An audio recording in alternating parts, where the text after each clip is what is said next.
तो नमस्कार बच्चों, मेरा नाम है लोकेश वर्मा और स्वागत है आपका LKPL मैथ्स क्लासेस में, जहां हम आज डिस्कस करेंगे 11th क्लास की मैथ्स का पहला चैप्टर। और मेरी क्लास में हिंदी और इंग्लिश मीडियम दोनों मीडियम के बच्चे देख सकते हैं। फिलहाल मैं हिंदी ज़्यादा यूज करता हूँ, पार्ट टाइम इंग्लिश यूज कर लेता हूँ। तो हम आज यूज करेंगे सॉरी तो आज हम क्या करेंगे, 11th क्लास की मैथ्स का पहला चैप्टर हम डिस्कस करेंगे। उसके बारे में हम इंट्रोडक्शन लेंगे उसका, बस। इसके अलावा और कुछ ज़्यादा नहीं जानकारी मिलेगी।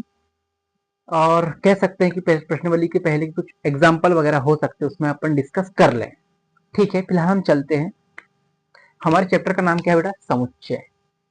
समुच्चय, ठीक है ना। अब आपने समुच्चय से पढ़ समुच्चय पढ़ने से पहले आपको कुछ पुरानी चीजों को ऐसे डिस्कस करना पड़ेगा। जैसे मान लो, ये समुच्चय होता है एक समूह के रूप में होता है। समुच्चय मतलब होता है समूह, एक ग्रुप, दैट्स नॉट जॉइंट, ठीक है ना।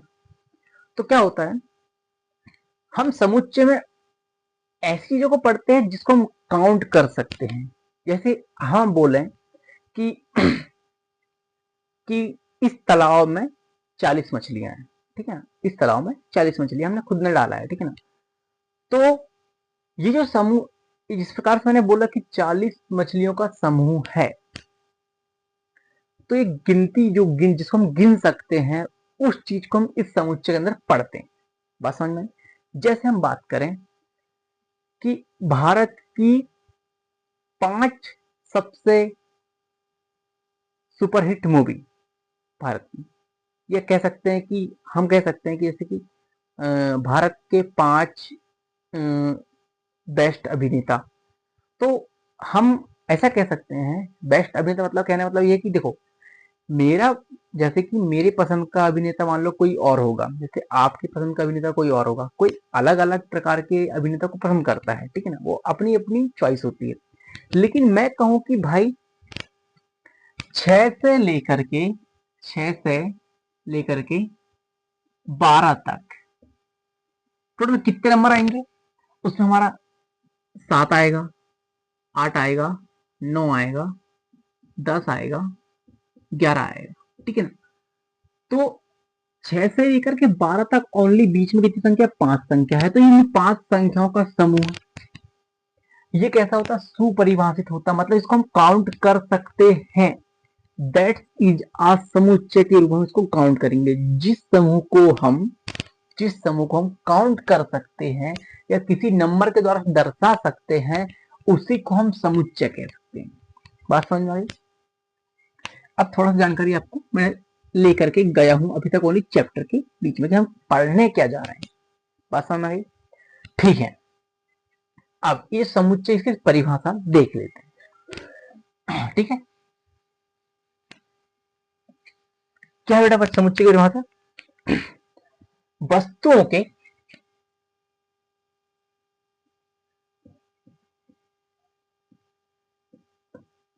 वस्तुओं के सुपरिभाषित वस्तुओं के सुपरिभाषित समूह को, वस्तुओं के सुपरिभाषित संग्रह को समूह को समुच्चय कहते हैं।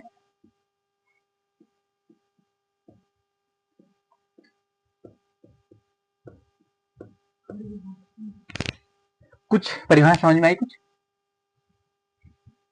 अब ये सर सुपरिभाषित क्या है? तो सुपरिभाषित मतलब ये होता है बेटे जिसको हम काउंट कर सकते हैं। जैसे मैंने कहा कि जैसे एग्जांपल दिया था मैंने, 6 से लेकर 12 तक की संख्या को दिया मैंने। और भी कह सकते हैं कि जैसे कि 0 से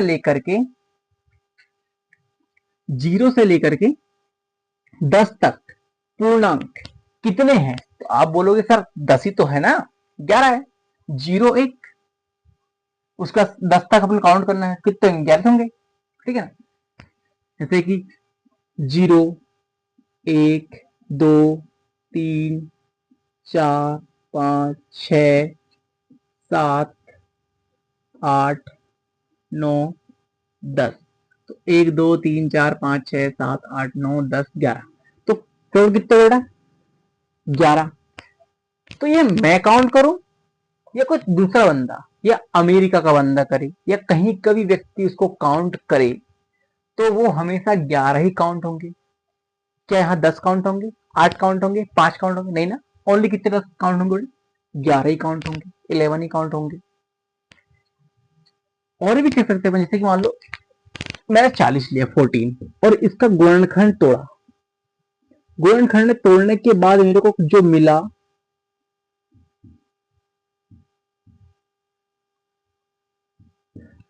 तो इसके जो अभाज्य गुणनखंड है, इसके जो अभाज्य गुणनखंड, अभाज्य संख्या जो आई कौन कौन सी आई बेटा? 2 आई है। फिर यहाँ पे कितनी बार 2 आया बेटा? 3 बार 2 आया और 1 बार 5 आया। ठीक है ना? तो इसका गुणनखंड मैं तोड़ू या कोई बाहर का व्यक्ति तोड़े? आएगा तो एक अभाज्य संख्या आएंगी, 2 आएगा और 5 आएगा। वहां पे अलग संख्या आ ही नहीं सकती। तो इस प्रकार के संग्रह को, मतलब जिसको मैं काउंट करूं चाहे अलग काउंट करे, लेकिन काउंट करने में सेम रहे, तो उस प्रकार के संग्रह को हम सुपरिभाषित कहते हैं। कि मेरे द्वारा डिफाइन जो है या वो आपके द्वारा डिफाइन है, वो सभी के द्वारा डिफाइन है, मतलब वो कैसा है? सुपरिभाषित है। ठीक है ना?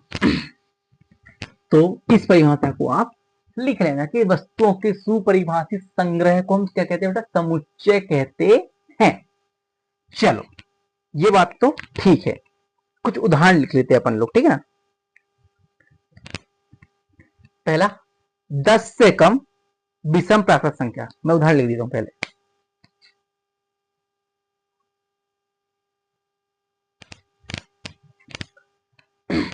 ठीक है, मैंने कुछ उदाहरण लिखे हैं। ठीक है ना? आपको बताना है कि सुपरिभाषित कौन सा और कौन सा नहीं है। ठीक है, फिलहाल चलते हैं। 10 से कम विषम प्राकृत संख्या। क्या बोले बेटा उसने? 10 से कम विषम प्राकृत संख्या कौन कौन सी होगी भैया? प्राकृत संख्या की बात किया उसने, तो विषम जो किसी के पढ़ा में आती सुनी, ऐसे आपको पता है कौन कौन सी आएगी भैया? 1 आएगा, 3 आएगा, 5 आएगा, 7 आएगा और 9 आएगा। फिलहाल ये जो आपको दिख रहा है यही हमारा क्या है? 10 से कम प्राकृत संख्या। अब आप बोलोगे सर ये जो कोष्टक आपको दिख रहा है, ये जो सांप नागिन बना दे, नागिन, ये सांप जो बना है ये काय को बनाया गया? तो हम आपको बता रहे हैं, किसी भी समुच्चय को जब हम लिखते हैं तो उस पर ये जो कोष्टक है, मंझला कोष्टक इसे बोलते हैं, मंझला कोष्टक या फिर मिडिल कोष्टक इसे बोलते हैं।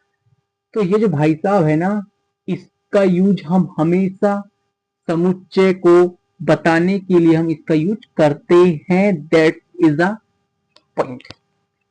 हम इसका यूज करे बिना हम सॉल्व नहीं कर सकते हैं, इस बात का आपको विशेष ध्यान रखना है। फिलहाल हम चलते हैं आगे। क्या ये सुपरिभाषित संग्रह है? जी हाँ, ये सुपरिभाषित संग्रह है। मैं इसमें राइट कर देता हूं कि हाँ ये सुपरिभाषित संग्रह है।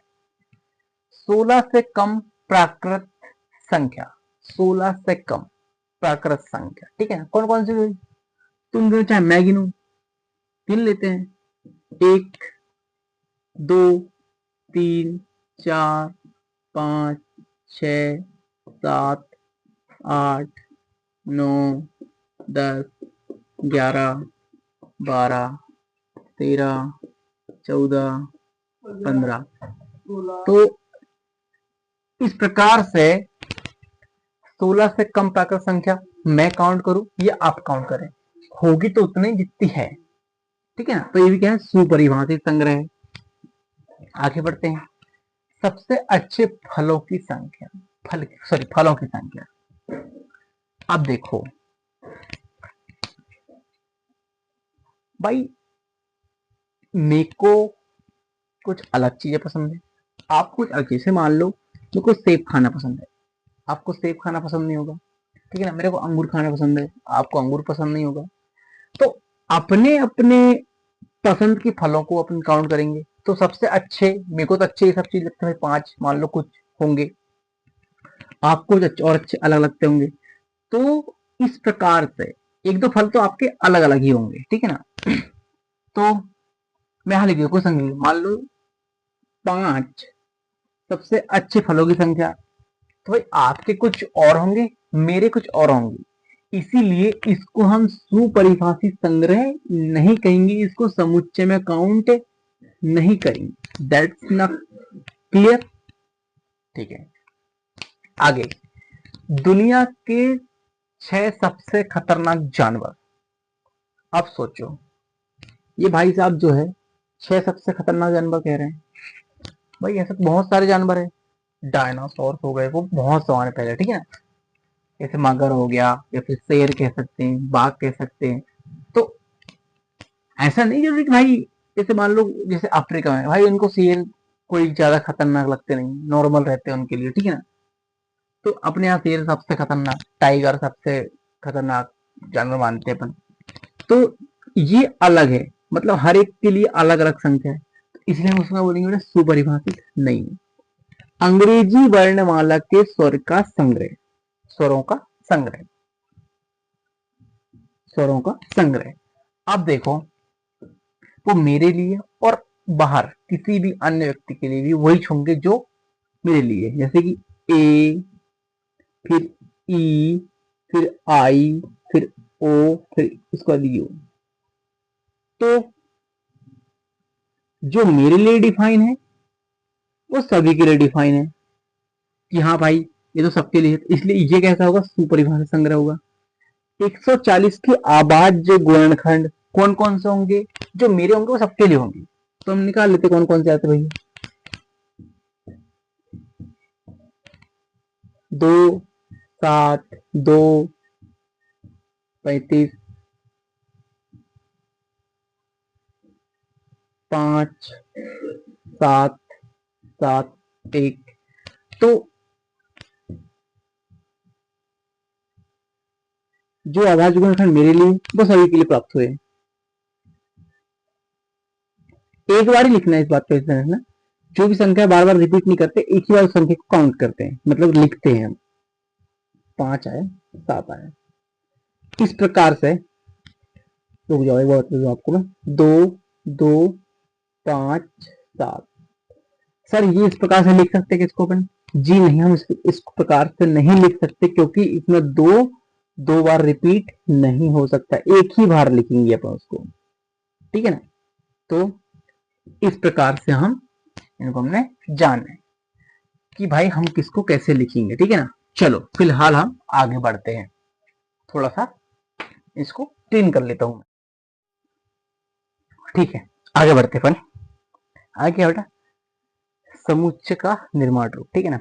फिलहाल हमने समुच्चय को देखा है और किस प्रकार से मैंने आपको समझाया, आपको समझ में आया होगा। तो समझ में आया होगा तो वीडियो को लाइक, शेयर एंड सब्सक्राइब कर दें, ठीक है ना। चलो आगे बढ़ते हैं। तो रोस्टर रूप और सारणीबद्ध रूप ये एक ही है, इसमें कंफ्यूज ना होना, रोस्टर रूप या सारणीबद्ध रूप एक ही होता है। समुच्चय निर्माण रूप, तो रोस्टर रूप क्या होता है बेटा, कोई संख्या, जैसे एग्जांपल आपको दूंगा मैं तो आपको समझ में आ जाएगा कि रोस्टर रूप होता क्या और सारणी समुच्चय निर्माण रूप होता क्या, ये आपको बता समझ में आ जाएगा, ठीक है ना। फिलहाल मैं आपको कुछ उदाहरण लिखकर बताता हूँ, इसको किस प्रकार से हम रोस्टर रूप में लिखेंगे और किस प्रकार से इसको समुच्चय निर्माण रूप में लिखेंगे, ठीक है ना।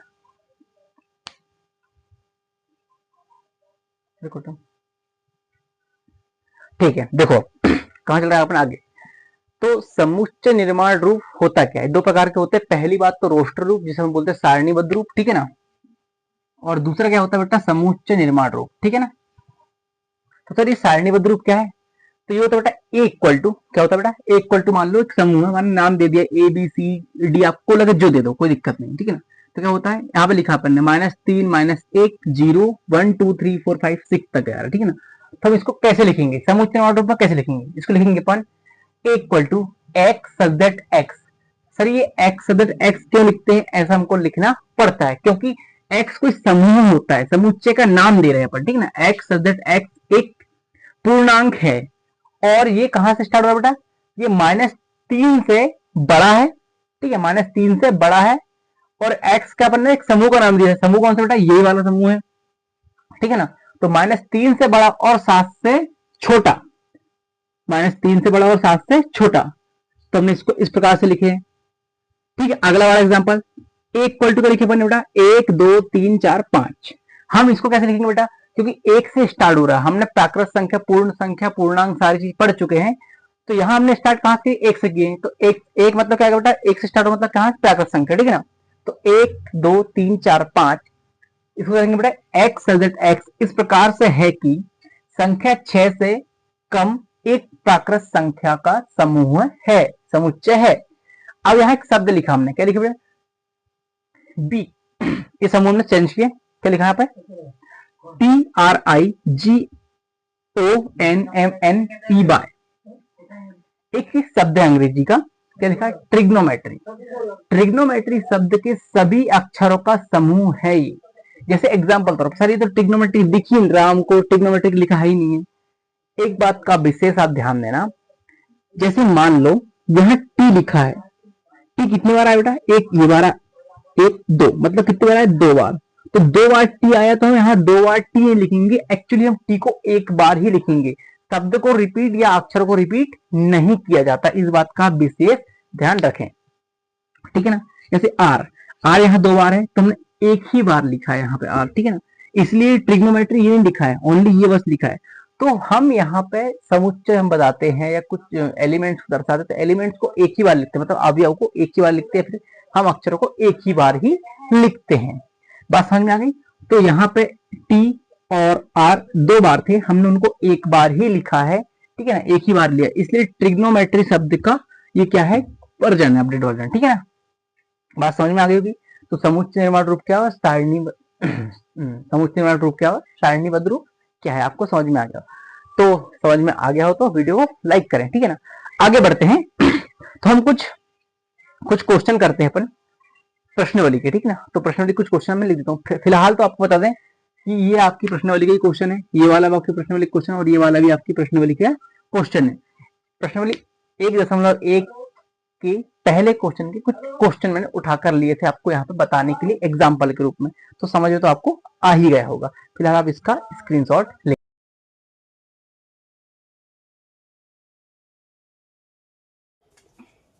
तो अब देखते हैं प्रश्नावली पहले का पहला क्वेश्चन क्या बोलता है। हमको इसमें ये बताना है कि सुपरिभाषित कौन है, सुपरिभाषित कौन नहीं है, बस इतना ही बताना है, इसके अलावा हमको कुछ नहीं बताना है, ठीक है ना। तो सुपरिभाषित समुच्चय और सुपरिभाषित समुच्चय नहीं है, हमको ये बताना है बस इस क्वेश्चन में, इसके अलावा और कुछ नहीं करना, ठीक है ना। क्या बोल रहा है क्वेश्चन, कि निम्नलिखित में से कौन सा समुच्चय, अपने उत्तर का औचित्य बताइए, सही है, ठीक है। चलो देखते हैं। जे अक्षर से प्रारंभ होने वाले वर्ष के सभी महीनों का संग्रह। अब ये होगा या नहीं होगा, ये हमको देखना है, ठीक है ना। तो देखो, जे अक्षर से प्रारंभ होने वाली कौन कौन से होगा। पहली बात तो जनवरी, फरवरी तो होगा नहीं, मार्च, अप्रैल, मई, जून, ठीक है ना। इसका कौन बेटा, जून। इसका क्या आएगा बेटा, जुलाई आएगा।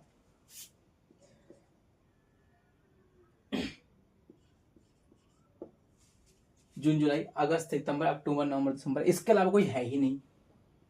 तो इस प्रकार का संग्रह बन रहा है, ये तो बेटा सभी के लिए कॉमन है ना, क्योंकि मैं बोलूं या बाहर देश कोई व्यक्ति बोलेगा तो एक शब्द जनवरी, जून, जुलाई, इसके अलावा कोई जे शब्द से कोई अक्षर आता ही नहीं है महीने में, ठीक है। आगे बढ़ते हैं। भारत देश के 10 सबसे प्रतिभाशाली लेखकों का संग्रह।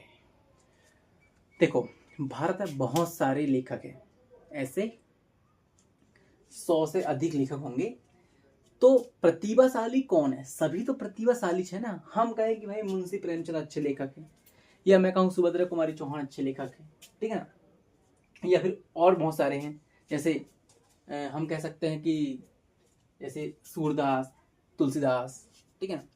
तो बहुत सारे लेखक हैं, तो सबसे अधिक प्रतिभाशाली तो हम बता नहीं सकते बेटा, कौन सबसे अच्छा कौन कैसा है, तो इसको हम बोलेंगे ये जो है वो कैसा है, ये समुच्चय नहीं है, क्योंकि बहुत सारे लेखक ऐसे बेटा, ठीक है ना, तो उसको नहीं कह सकते। आगे बढ़ते हैं,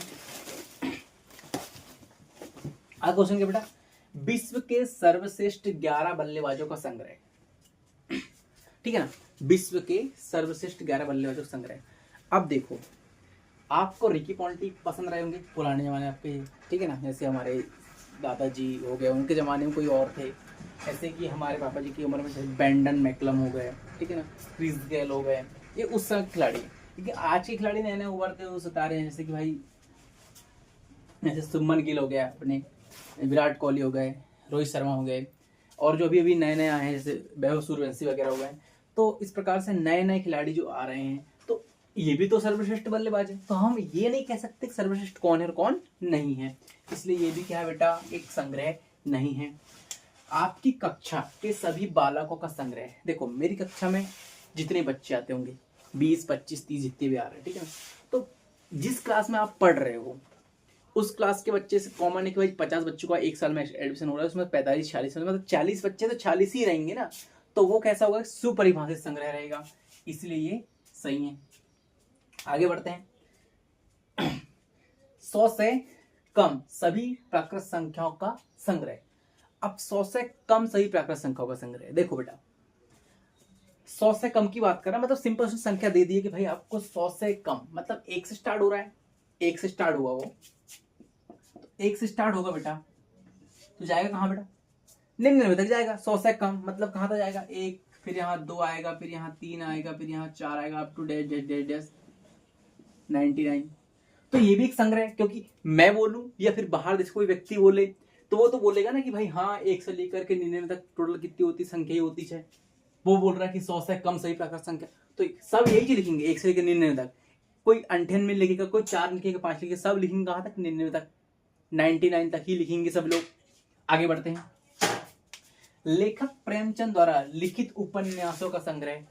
अब यहाँ पे लेखक प्रेमचंद द्वारा लिखित उपन्यासों का संग्रह, तो उपन्यास की बात की उसने, देखो एक कॉमन चीज दिया उसने, कॉमन फैक्टर दे दिया कि भाई हाँ उपन्यास लिखना है, उपन्यास की बात कर रहा है वो, तो उपन्यास कोई लिमिट से ही होंगे उनके उपन्यास, ऐसा तो नहीं कि भाई बहुत सारे लिखे होंगे, ठीक है ना, तो उपन्यास का संग्रह एक ऐसा बेटा, लेखक प्रेमचंद, एक डिपेंडेंट व्यक्ति को बोला उसने, जैसे देखो प्रेमचंद, या बोलता सुभद्रा कुमारी चौहान, या फिर बोल सकता किसी और चीज को, ठीक है ना, जैसे राम, जैसे कौन थे, राजेंद्र प्रसाद, और बहुत सारे लोग लेखक रह चुके हैं, हजारी प्रसाद द्विवेदी जी, तो उन्होंने एक कॉमन व्यक्ति का नाम बोल दिया, तो उनकी ही उपन्यास की बात कर रहा है, तो ये हम क्या बोलेंगे बेटा, ये कैसा है, एक सुपरिभाषित संग्रह।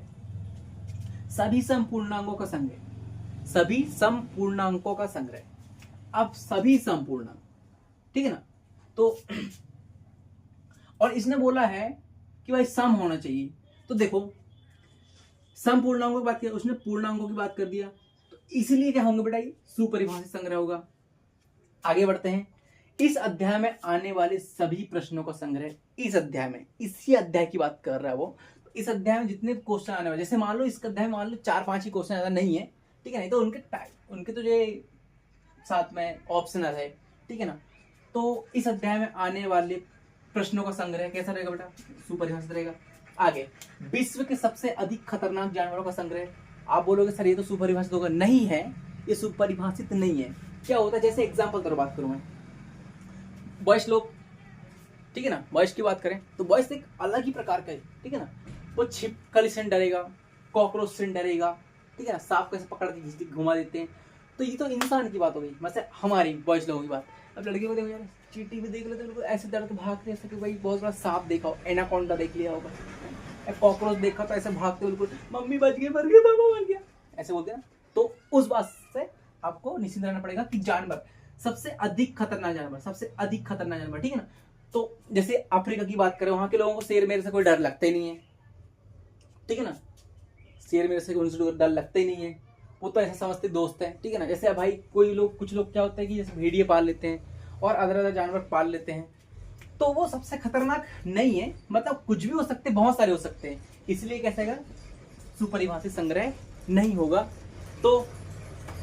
तो आज के लिए इतना आपके लिए, सभी के लिए सफिशिएंट है। तो अगले लेक्चर में या अगले वीडियो हम प्रश्नावली 1.1 को हम पूरा समाप्त कर देंगे और इसके बाद 1.2 को हम स्टार्ट करेंगे, ठीक है ना। फिलहाल आज के लिए इतना काफ़ी है। तो मेरा वीडियो आपको अच्छा लगा हो तो लाइक, शेयर एंड सब्सक्राइब जरूर करें, ठीक है।